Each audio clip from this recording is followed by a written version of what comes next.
말씀의 제목이 이제야입니다.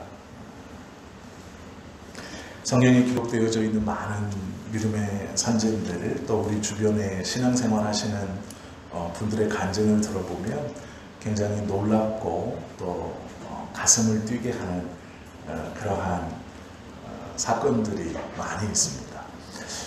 성경에 뿐만 아니라 우리의 생활에서도 그런 가슴 뛰는 일들이 있죠. 엘리야는 큰 이적을 행했던 선지자입니다. 그의 기도로 비가 내리기도 하고 멎기도 했습니다. 다니엘은 꿈을 통해서 하나님의 의중을 정확히 깨닫고 그것을 통해 자신의 삶을 이끌어갔던 대표적인 신앙인입니다. 모세는 하나님을 대면하여 보았다라고 성경에 기록되어 있습니다. 욥은 고난 중에 인내함으로 하나님의 복을 다시 누리는 귀한 신앙인의 모범이 되었습니다. 베드로는 설교할 때 3,000명, 5,000명이 회개하는 역사가, 그리하여 하나님의 교회가 날로 부흥되는 은혜를 경험했습니다. 성경을 읽으면서 이런 것을 볼 때 놀랍기도 하고 가슴이 뛰기도 하지만 한편으로는 부럽기도 합니다. 하나님께서 붙들고 쓰는 사람들에게 이러한 놀라운 역사가 일어난다는 것은 가슴 뛰는 일이기도 하고 또 부럽기도 하고 때로는 질투도 일어나는 그런 일입니다. 저만 그런지는 잘 모르겠습니다. 제가 한번 주중에 예배 가운데 말씀을 드렸는데요. 그리고 마지막에 돌아본 사람이 믿음의 조상이라고 하는 아브라함입니다. 아브라함의 이야기를 다시 보면서 아브라함의 신앙과 나의 신앙이 어떠한 차이가 있는가를 돌아보게 되었습니다. 인터넷을 통해서 설교를 들으시는 성도님들은 이번 주의 설교가 어떠한 것인지를 아실 겁니다. 제가 한 주 동안 설교를 새벽 예배부터 수요일, 금요일 전하고 주일은 그 전했던 설교를 다시 한번 반복하는 그러한 말씀을 전하고 있습니다. 아브라함을 보면서 저는 제 자신이 한없이 초라하게 보였습니다. 믿음이 다르구나 라는 생각들을 하게 되었습니다. 무엇인가 그것을 좀 우리가 함께 나누려고 합니다. 오늘 본문에 보시면 아브라함은 갑자기 하나님께 명령을 듣습니다. 그 명령은 내 아들, 내 독자 이삭을 내게 번제로 바치라 라는 것이었습니다. 너의 아들을 내게 각을 떠서 불살라 드려라 라는 명령을 어느 날 받게 되었습니다. 예고편이라도 있었다면 좀 마음에 준비라도 하고 있었을 것인데 그렇지 않고 느닷없이 너의 아들을 나에게 바쳐라. 사무엘처럼 주의 종으로 드려라 라는 것도 아닙니다. 이제 내가 사용하겠다. 나의 종으로 써서 내가 선지자로 삼겠다. 그런 말도 아닙니다. 번제로 살을 발라서 다 태워서 나한테 드려라 라는 말입니다. 어느 날 갑자기 이 말을 듣고 순종할 수 있는 부모는 없을 겁니다. 자신의 아이를 하나님께서 드려라 라고 말했을 때 그것이 주의 종으로 쓰겠다, 목사를 만들겠다 라는 말씀도 순종하기 어려운 말씀인데 잡아 짐승처럼 각을 떠 불태워서 나에게 드려라 라고 명령하십니다. 아브라함은 성경의 기록대로라면 그 다음날 일찍이 일어나서 종 한 명과 자신의 아들 그리고 낙타 그곳에 장작을 싣고 하나님께서 명령하신 모리아산으로 떠납니다. 그 길이 3일 거리였습니다. 3일을 걸어가면서 어떠한 생각을 했을까? 우리는 짐작해 볼 수 없는 일일 것입니다. 하루하루 그 모리아산이 가까워짐으로 인해서 많은 번민, 슬픔, 부담감이 우리에겐 있을 겁니다. 만약에 우리가 이런 일을 하고 출발을 했다면 하루에 수십 번도 더 돌아가고자 했을 것입니다. 그러나 아브라함은 그 3일 길을 딱 3일 만에 갔습니다. 이것은 머뭇거리지 않았다는 얘기입니다. 3일 거리를 우리 같으면 한 일주일, 길면 2주일, 어쩌면 한 달을 갔을지도 모릅니다. 드리러 가고 있지만 하나님이 다른 음성을 주시진 않을까? 다른 확신을 주시지 않을까? 이제 됐다 하고 돌아가라고 하진 않을까? 아마 천천히 걸었을 것입니다. 그래서 3일 길을 일주일을 걸릴 수도 있고 한 달을 걸릴 수도 있을 것 같습니다. 그런데 아브라함은 3일 길을 딱 3일 만에 들어갑니다. 고민하지 않고 부지런히 걸었다라는 것이죠. 그리고 그 모리아산 입구에서 사환을 두고 나귀에게 지었던 나무 장작을 이삭에게 지우고 이제 둘이서 산을 올라갑니다. 그리고 오전에 보면 사환에게 하는 말이 이것입니다. 내가 아이와 함께 저기 가서 경배하고 너에게 돌아오겠다 라고 말합니다. 이 뜻을 잘 보면 내가 아이와 함께 가서 경배한다 라는 이 말이 복수입니다. 우리가 경배하겠다. 그리고 놀랍게도 돌아오리라 라는 말도 우리가 돌아오리라 라는 뜻입니다. 잘 생각해 보십시오. 아브라함은 명령을 받았습니다. 하나님께서 너의 아들을 나에게 번제로 드려라. 죽이라는 얘기입니다. 그리고 아브라함은 망설이지 않고 다음날 새벽 일찍 길을 떠났고 3일 걸리는 그 3일 길을 망설이지 않고 걸어가 3일 만에 도착했습니다. 그의 마음에 아들을 번제로 죽여드리겠다라는 결심이 선 것이죠. 그리고 그렇게 행동하고 있습니다. 그런데 문제는 사환에게 하는 얘기는 다릅니다. 우리가 경배하고 우리가 돌아오겠다. 그의 행동은 하나님의 명령에 순종하는 행동인데 그의 말은 죽이지 않겠다라는 말입니다. 행동과 말이 모순되는 것 같습니다. 그렇게 얘기하고 산을 올라가는데 아들이 공교롭게도 묻습니다. 아버지, 땔감은 여기 있는데 드릴 양은 어디 있습니까? 아브라함이 대답합니다. 하나님께서 준비하셨을 것이다. 행동하는 것과 말하는 것이 지금 다릅니다. 행동은 망설이지 않고 하나님의 명령에 순종하러 나아가고 그것을 이루고 있는데 말은 전혀 반대로 하고 있습니다. 사환에게도 기다려라. 우리가 경배하고 우리가 돌아오겠다. 아들에게도 하나님이 받으실 양을 친히 준비하실 것이다. 그러면서 거침없이 오릅니다. 그리고 그 다음 행동은 더 놀랍습니다. 성경에 보시면 22장 9절에서 10절 말씀에 이렇게 기록되어 있습니다. 하나님이 그에게 일러주신 곳에 이른지라 모리아산 꼭대기에 올라갔습니다.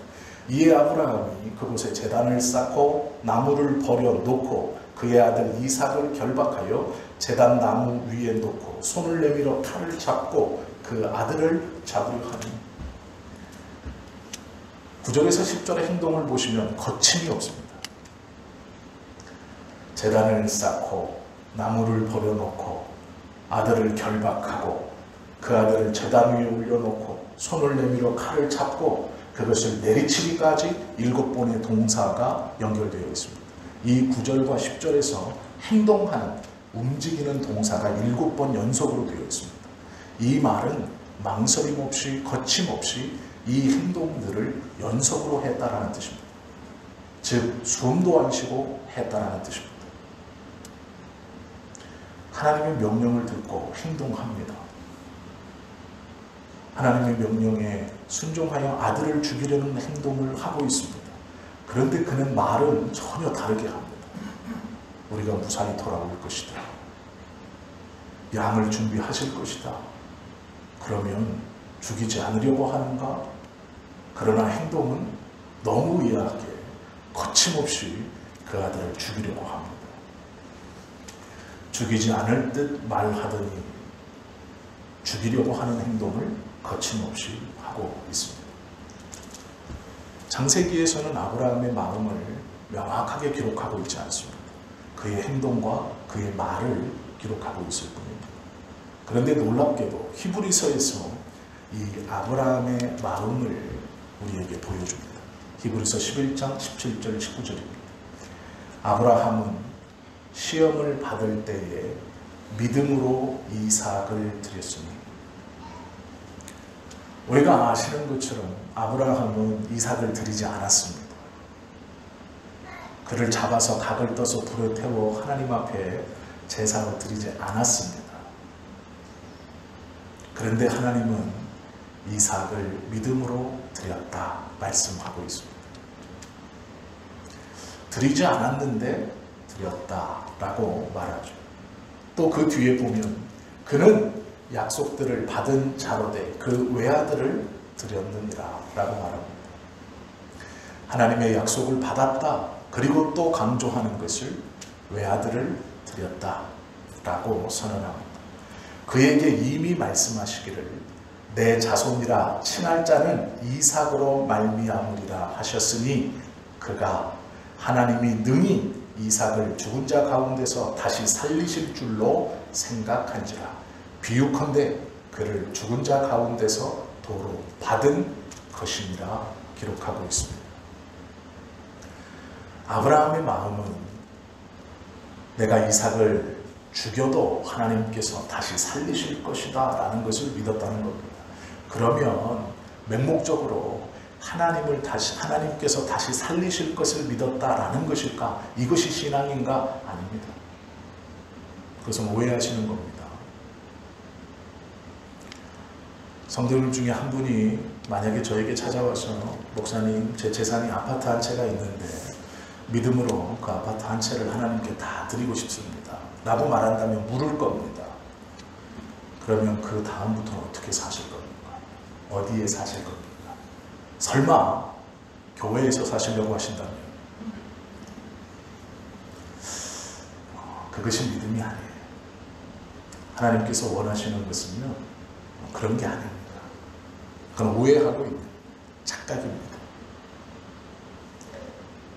진정으로 하나님이 원하시는 믿음이 있습니다. 그것은 아들을 죽여서 하나님께 드리는 게 아니라 다시 살리실 것을 믿는 것이 믿음입니다. 내가 다 팔아서 하나님께 다 드리고 그러면 하나님이 나에게 다 다시 주시겠지. 몇 배로 욥처럼 내가 100을 드리면 하나님은 300, 400을 나에게 주시겠지.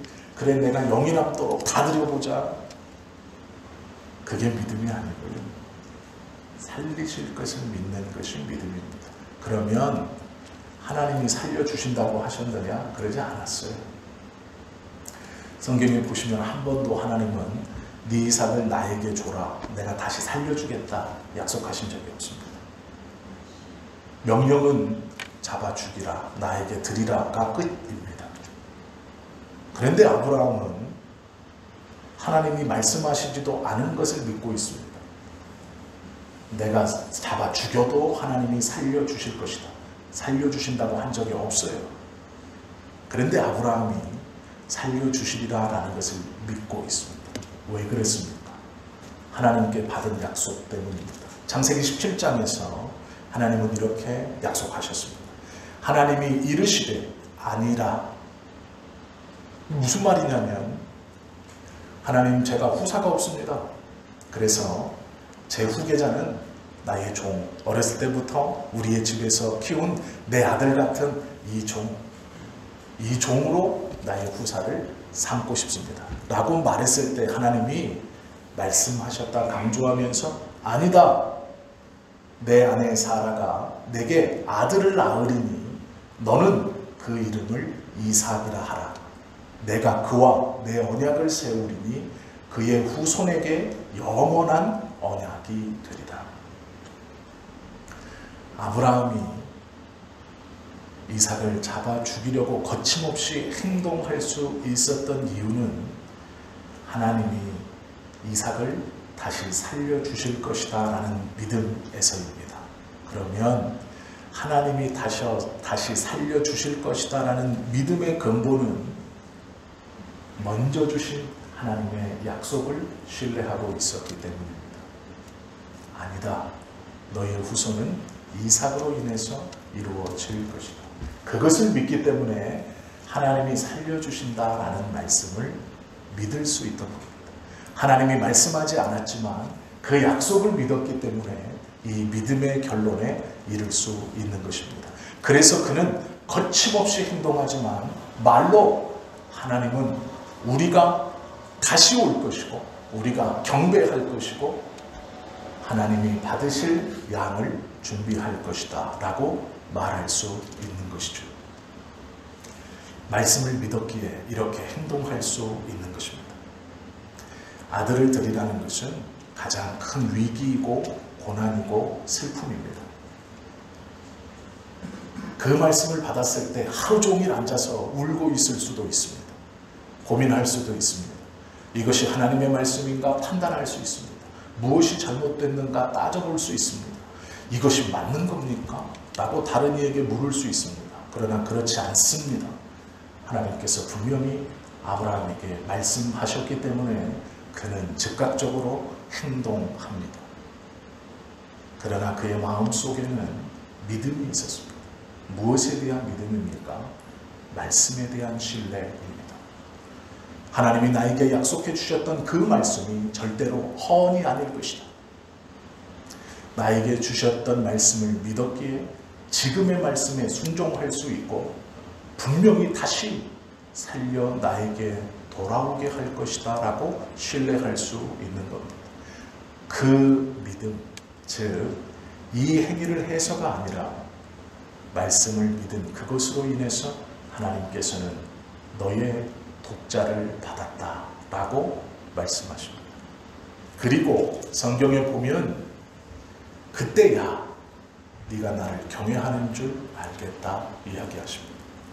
창세기 22장 18절에 보시면 또 내 씨로 말미암아 천하 만민이 복을 받으리니 이는 내가 나의 말을 준행하였다 라는 것입니다. 이삭을 잡아 죽이는 이 행위는 하나님께 유익한 행동이 아닙니다. 하나님이 이스라엘 백성들에게 자신을 드러내시면서 금하신 몇 가지 행동들이 있습니다. 그 당시에 이방인들이 섬기던 신들이라고 지칭하는 우상들이 하던 일 중 하나가 인신제사입니다. 인신공양이라고도 표현합니다. 살아있는 사람을 태워 제물로 드리는 일입니다. 이방인들은 그렇게 행동했습니다. 자신의 자녀들을 태워서 자신이 믿는 신께 바쳤습니다.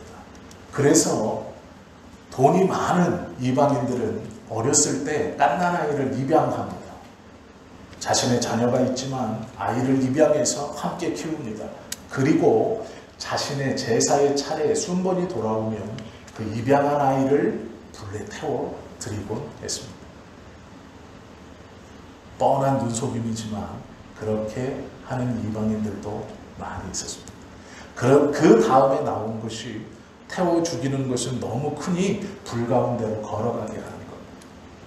숯불을 피워놓고 자신의 자녀에게 저 불 사이를 빠르게 지나가라 라고 하는 것입니다. 그것이 태워 드린다는 것에 변형된 자녀를 드리는 우상을 섬기는 일이었습니다. 하나님이 그것을 금하셨습니다. 사람을 태우지 않는다. 나는 그렇게 이방신과 다르다. 그러나 아브라함에게 번제로 태워 드리라 명령하셨습니다. 이해할 수 없는 명령이고 하나님이 하나님됨을 스스로 어기는 것입니다. 그런데 하나님은 아이러니하게도 아브라함에게 너의 아들을 태우라 라고 말합니다. 하나님 편에서는 하나도 좋을 것이 없는 일입니다. 믿음이 흔들리게 하는 일일 뿐 아니라 이방신과 같다 라고 하나님 스스로를 격화시키는 일입니다. 그러나 하나님이 아브라함에게 이것을 명하신 것은 아브라함을 고통스럽게 하시려고 하는 의도가 아닙니다. 아브라함과 아브라함의 자녀인 이삭의 온전한 복을 위해서 이렇게 행하셨습니다. 우리에게 임하는 많은 시험은 모두 다, 아니 대부분 우리가 이해할 수 없습니다.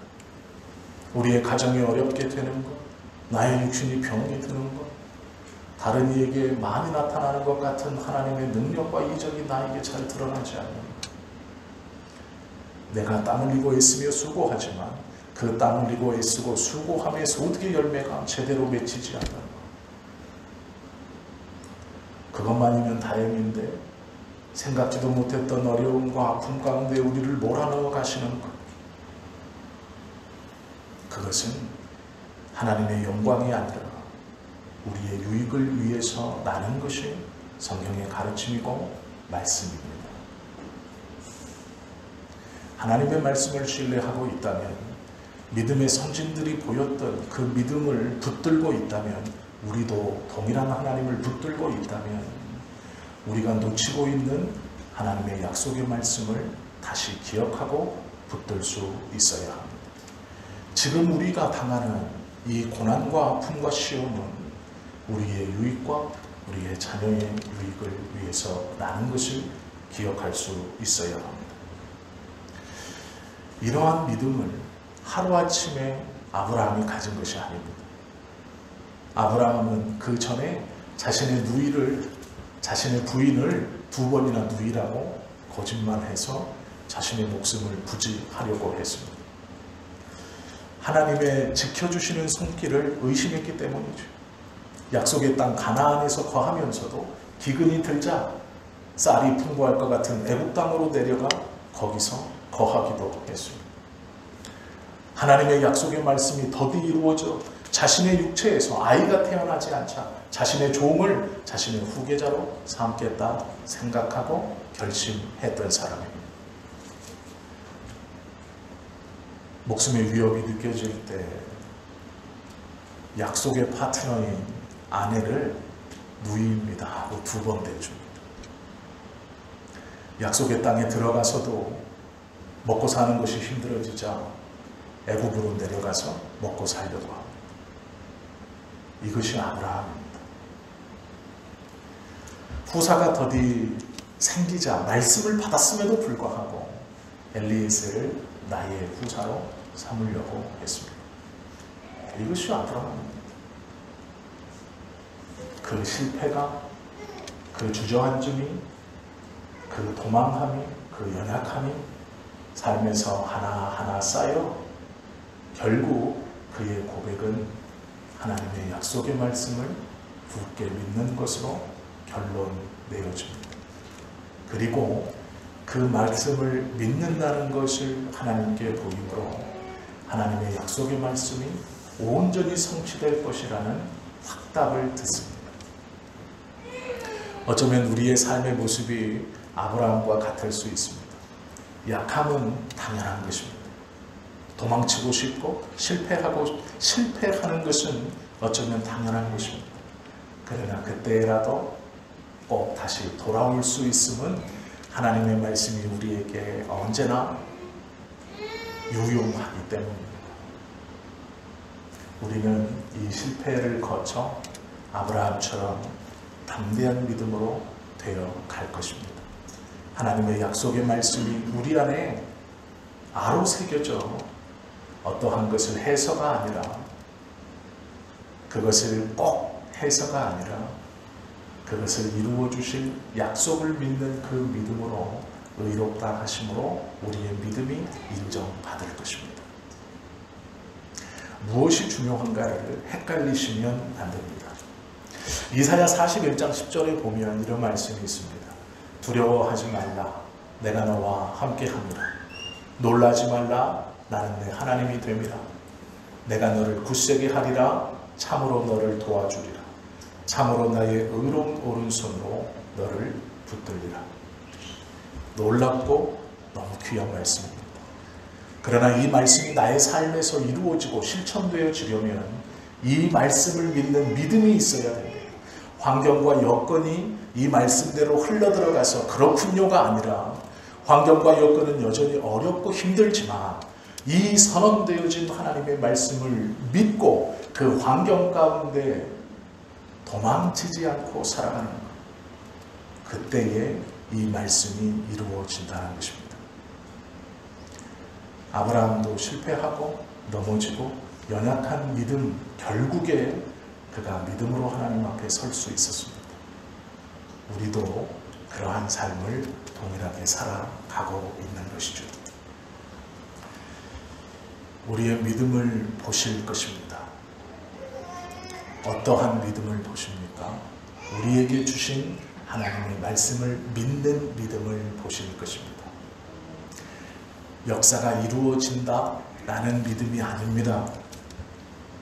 말씀이 이루어진다라는 믿음입니다. 기적과 이적이 일어날 겁니다가 아닙니다. 내가 너와 함께 하겠다라는 말씀이 이루어질 거라는 믿음입니다. 이것이 먼저 있을 때 우리의 삶에서 하나님의 기적과 이적이 일어날 수 있는 것입니다.